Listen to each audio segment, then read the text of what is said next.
Hello everyone and welcome to another FeedArmy video. My name is Emmanuel and today Google has added clarification regarding misrepresentation because too many merchants have complained about the lack of information.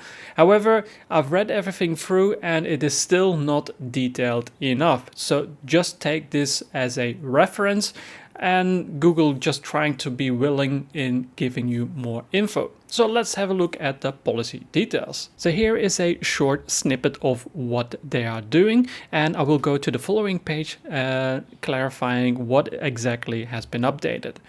So based on your feedback, so us as merchants or advertisers, we're clarifying the misrepresentation policy. This update provides additional examples of what the policy covers, more guidance on how to be compliant, and more information about our appeals process. Enforcement clarification. We've added additional examples around non-delivery and inoperable return refund processes. This isn't a change to our current enforcement, but a clarification for your reference. Support clarification. We've added additional guidance on the best practices for maintaining compliance with our policy and our appeals process. Review the misrepresentation policy for shopping ads and free listings for details on the updated guidance. So we'll have a look at the shopping ads. So the first addition that has been added is this part here. Violations of this policy are taken very seriously and are considered egregious. An egregious violation of shopping policies is a violation so serious that it's unlawful or poses significant harm to our users. In determining whether a merchant or destination is violating this policy, Google may review information from multiple sources, including your promotions, website accounts, and third-party sources.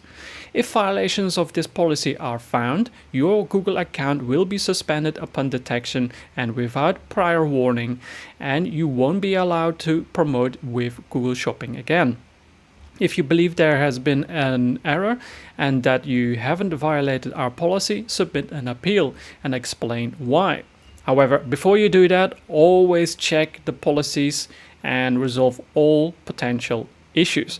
Don't just do the bare minimum, like I see many merchants just do one or two things that they think is the reason, and they don't really want to spend any time in checking and resolving everything, and then just submit an appeal, and then they get suspended again. And the issue is that you only have 3 requests for review. That means that if you've requested the final one, then that's it. So it's the final one. Accounts are only reinstated in compelling circumstances and when there's good reason, so it's important that you take the time to be thorough, accurate, and honest. So basically what I've always been preaching for many years. Don't follow gurus or don't listen to Fivers that just request a review. Don't create new accounts. Don't do what you know is going to be a violation. You as a merchant are only allowed 1 account, so make sure that you resolve the issue with that 1 account. That will allow you to have a much higher success rate than doing things the other way around, which is creating a new account. Don't do that. So below are some examples of what to avoid in your offers. Now, what has been added, why this isn't allowed, best practices, and tips for submitting your appeal. And even with the existing information, there's also added details. Scamming users by hiding or misrepresenting info about your business or products isn't allowed. Make it seem like you're supported by another brand, organization, or government entity when you're not. Offer products that you don't have or can't deliver, including not having the right licenses or qualifications. Present a false identity, business name, or contact information. Impersonating brands or businesses by referencing or modifying the brand content in the listings, URL, destination, or misrepresenting yourself as the brand or business in customer interactions. Claiming to be a certified reseller of goods when not actually certified, using a brand name to drive traffic to a different product on the site. Pretending to be a discount online retail store to entice people into buying products and then not delivering the items that they paid for. denying return and refunds for a product despite having a clear refund and return policy that allows for returns and refunds. The misleading or unrealistic offers, that nothing has changed here. Omission of relevant information has also not changed. Unavailable offers, there has been some additions, and there's more this warning. We may take action on your account based on the following situations: adverse regulatory warnings, settlements or rulings about a merchant's business practice, direct complaints from businesses and other entities about impersonation. We take violations of this policy very seriously. An obvious violation of our shopping ads policy is a violation so serious that it's unlawful and poses significant harm to our users. We determine whether a merchant or destination is violating this policy by doing the following: reviewing information from multiple sources, including your product, website, accounts, and third-party sources. If we then find violations of this policy, we'll suspend your Merchant Center account upon detection and without prior warning, and you won't be allowed to participate in the shopping ads or free listings again.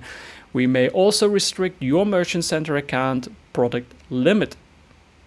What you can do if you believe there is an error and you haven't violated our policy: you can submit an appeal and explain why.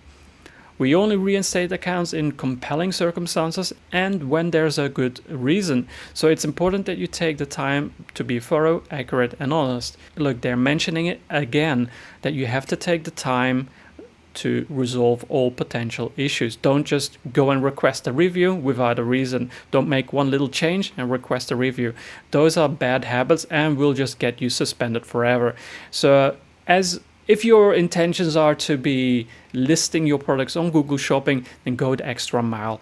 You're already investing time and money in setting up your business, then go the extra mile and do everything perfect. There's no reason to do everything half and then regret it afterwards, right? So now, why this isn't allowed? It's harmful to people. They can be exposed to scams, misleading information, or even dangerous products or services.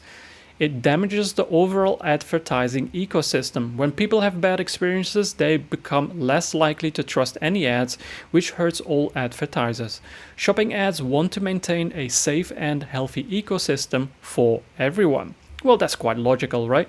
Nobody wants to have a Google Shopping experience that is bad, because once you have a bad experience, then you will never use it again.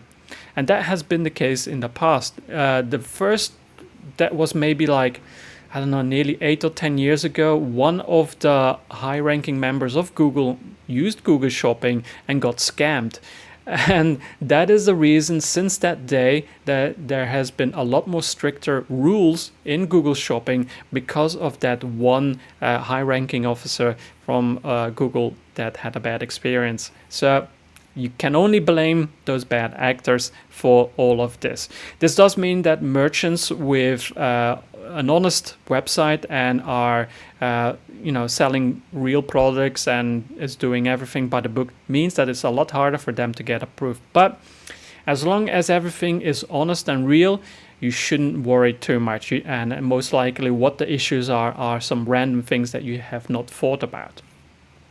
Even with all of this information, actually nothing is new to me, because all of that I already know from before, because I've been doing this for nearly 15 years. So all of these details are just basic information, and there's a lot more that you need to be aware of than just this. But it's great that Google is adding a little bit of more information. So great job, Google. Review this non-exhaustive list of best practices to help ensure that your ads comply with this policy.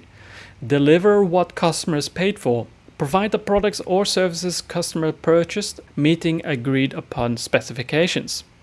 Describe your business on your website. Make sure your website has updated contact information and clear explanation of what your company does, like on the About Us page.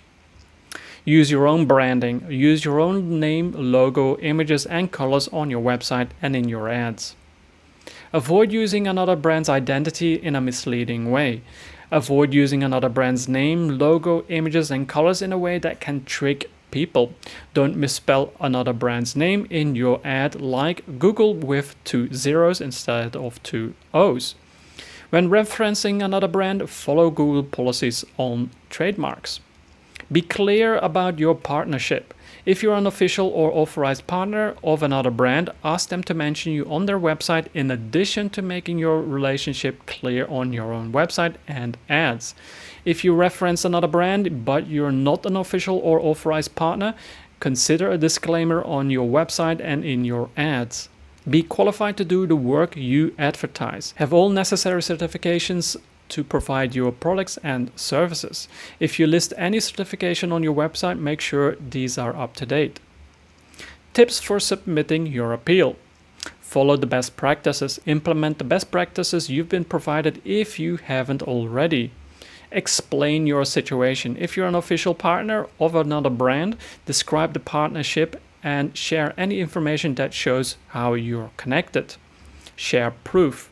This can include contracts, written agreements, a link to a credible news article that mentions about the connections, and any public statements, like a social media post, from the brand or organization confirming the partnership. Complete verification. If asked, complete all tasks required for advertising verification. This includes the very new video verification, where you have to show that you are located at where you claim to be. And this is similar to Google Business Profile, which has been using video verifications for many years. And so now this is also for Google Merchant Center, which I think is great because that allows honest merchants to get a chance to prove that they are real. Now, the only thing that I am a little bit sad about is that the free limit request for reviews is still in place. That means that once you've reached that, you are banned forever. That means that creating a new account doesn't matter. So don't get your head into doing that, because you're not only wasting your time, maybe even your money, but you're wasting maybe even future possibilities to getting approved, because maybe in the future Google may allow for an additional request for review, let's say after a year or so, and you don't want to spoil that by being misrepresenting your business by using a circumventing policy violation tactic, which means creating a new website or creating a new account to try and get approved. Think of it like this: if creating a new account or website is the solution, then why would Google suspend you in the first place, right? It doesn't make really good sense. It's a waste of Google's time, because the reason they have limited to free requests for reviews is because before, merchants would just request 50 to 100 times, without doing anything. They just request. And that, of course, requires the Google employees to spend more time on reviewing every single request, and that is why you have limited requests available now.